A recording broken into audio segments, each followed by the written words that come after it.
Post-COVID-19, I believe the opportunity has presented itself for a more digital economy. The vision of African Renaissance is in the play, and the renewal of Africa is now. Both the government and private sector should continue to get our hands dirty on the field, both as agents of change and thought leaders for a new Africa to emerge. The renewal of Africa is not negotiable. I must say, it is time to let Africa lead. You are welcome to Perspectives. Could you please tell us a little bit about Afriduwa and what Afriduwa does? Afriduwa is a Pan-African consultant outfit with special focus on investment advisory, stakeholders engagement, and project development in key sectors: power sector, manufacturing, and agribusiness value chain. Our primary objective is to assist Africa in driving its industrialization objective. As various African governments are planning to lift up the COVID-19 lockdown, what advice would you give to Africans? As our various governments are planning to lift up the COVID-19 pandemic lockdown, I will personally appeal to our fellow African brothers to continue to apply their minds appropriately in order for us not to experience the second wave of the pandemic.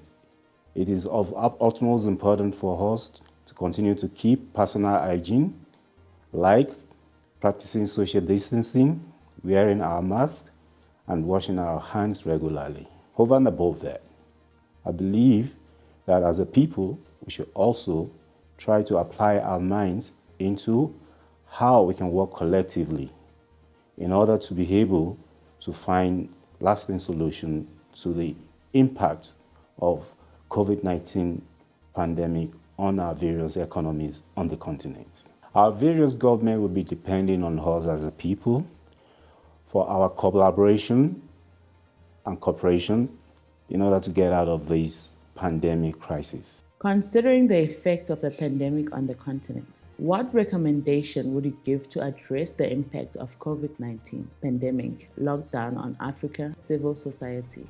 It is obvious that the impact of the COVID-19 pandemic lockdown, it's very strong, particularly on ordinary people on the street of Africa. We can all see micro, small, and medium enterprises are bleeding right now. But I would rather say that people should not panic, but they should continue to position themselves in their various value chains. As the economy continues to thrive, their businesses will improve gradually as well. I guess with time, we will get over this. It is a challenging time for the whole world. It is not exclusive to Africa alone. The COVID-19 pandemic lockdown scenario has actually prompted African governments and private sector stakeholders to start looking into how they can put together a turnaround strategy that will be an all-inclusive economic growth that will address the impact of the COVID-19 pandemic on the informal sector. This will assist the government and the private sector to effectively incorporate the MSMEs into various regional value chains in such a manner that both domestic and international stimulus packages will be able to cushion the impact going forward on the continent economy. In fact, I was in a virtual conference organized by African.com a few weeks ago during this pandemic lockdown, where some big brands like KPMG, Standard Bank, and Southern African Development Bank were the panelists. And they all indicated that the AU is busy negotiating on behalf of the African government for the COVID-19 solidarity funds in collaboration with the international financial community in order to cushion the pandemic effects on African economy. Talking about African governments, how do you see them addressing the economic impact of COVID-19 pandemic on their various economies? I would like to believe that we're all aware that all our governments in Africa are facing challenging times at this period. And the impact of COVID-19 pandemic on the African economy presently has actually indicated that economic growth in Africa would decline substantially from about 2.4% in 2019 to between negative 2.1% and negative 5% in 2020, depending on the success of measures used to mitigate the effects.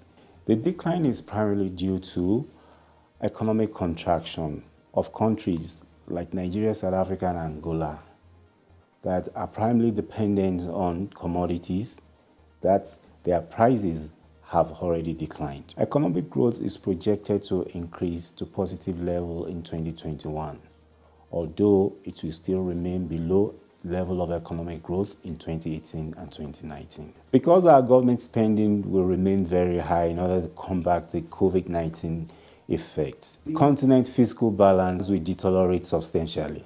As a result of distortion in the capital market presently, borrowing money from global capital markets by various African governments to run government activities will come with stringent measures. Considering the fact that a lot of African countries will not be able to service their outstanding debts, I think African governments will be dependent more on both domestic and international stimulus packages to cushion the effect of COVID-19 pandemic. And it will be very, very key for the private sector to play a prominent role in driving the economy of Africa going forward. In the face of uncertainty, from an advisory perspective, what would you recommend as a strategic approach for African economic recovery post-COVID-19? I think it is very important to strengthen the continent's value chain. Repositioning African continent's value chain into the global market will be a very strategic approach, and it will be a good driver to achieving the continent's economic recovery in the face of uncertainty. Industrializing the continent should be a primary objective to achieve that. However, projecting into the future, various African governments should prioritize public-private partnership initiatives in order to be able to drive economic infrastructure across the continent, particularly transportation infrastructure, for ease of moving essential goods and services across the country. These will also enable them for operations and maintenance of assets. In recent times, quite a lot of virtual conferences were conducted via webinar, particularly during this lockdown.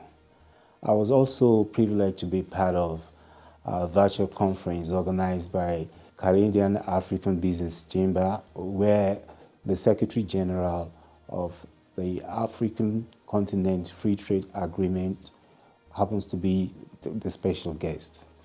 He also indicated that the African Union leadership have been able to negotiate for a COVID-19 solidarity funds on behalf of various African states.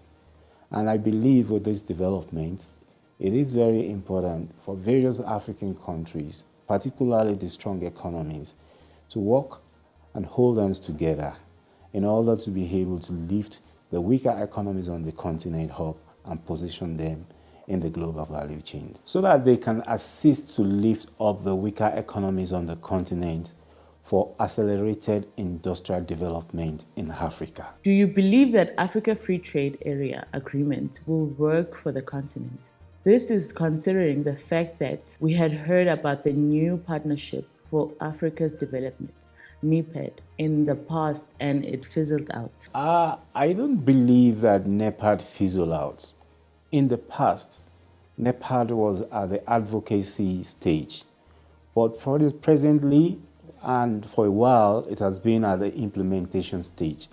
That is why we've not been hearing so much about NEPAD. In fact, I believe NEPAD will thrive at its best now, particularly with the advent of African Continental Free Trade Area Agreement. Post-COVID-19, I believe the opportunity has presented itself for a more digital economy that will be private sector driven and that which will also assist in implementation of Africa industrial development policies. I think the digital economy in Africa will assist the all-inclusive economic model to integrate the informal sector into the continent's value chain.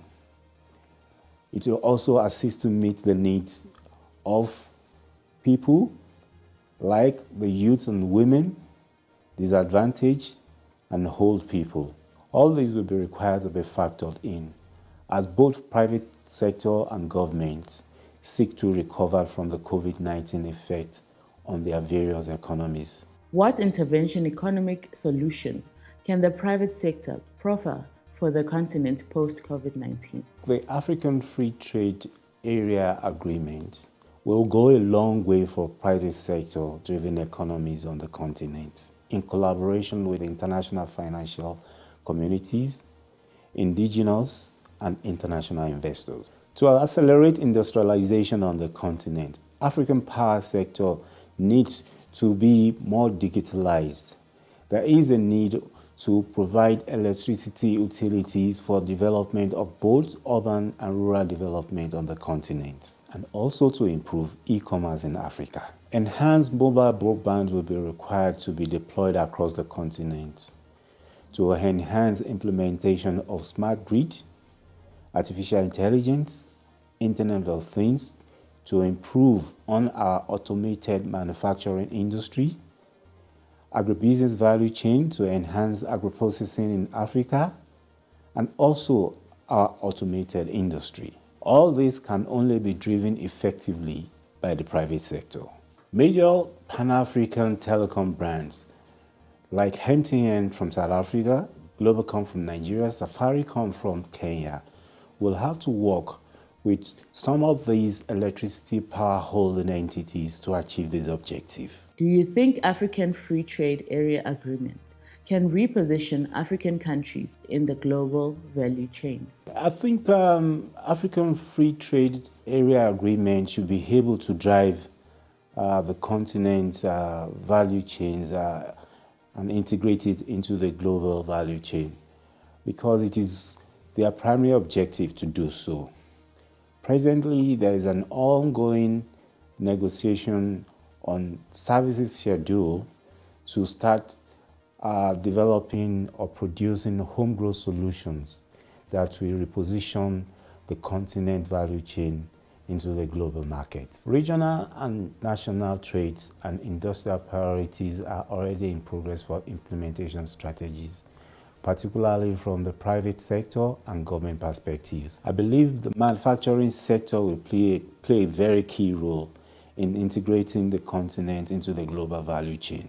The COVID-19 has made it an imperative for our government to prioritize manufacturing in this health sector, particularly the pharmaceutical industry. Manufacturing of health equipment is now very important for us in Africa in order to prepare for similar attack in the future. Do you see African traditional leaders being prioritized as part of these value chains? I think we must commend our traditional leaders, particularly our royal fathers across the continent, for their efforts in always providing oversight on the people in collaboration with the government. It is also very important for us to look into how we can position them in the value chain of things in order for them to be able to generate wealth for the people due to their proximity to them. Going forward, it will be very important for the private sector to establish strategic and transparent partnership with them. This will also enhance productivity in our rural areas. Lastly, do you think Africa's renewal is now in the play? I don't think African renewal is now in the play. I know and I believe that the vision of African Renaissance is in the play and the renewal of Africa is now. African continent has been playing a pivotal role in developing the global communities using its human and natural resources. In fact, the paradigm shift in the New World Order has proven that Africa is the center of attraction for investment now. Asia, Europe, America, and Australia are willing to come on board with Africa now in the most transparent manner to assist in developing its socio-economic agendas. I believe as a people, we must continue to work as a collective for transformational leadership for the continent's 21st century business. Those of us with the required energy, both from government and private sector, should continue to get our hands dirty on the field, both as agents of change and thought leaders for a new Africa to emerge. The renewal of Africa is not negotiable. I must say, it is time to let Africa lead. I thank you very much.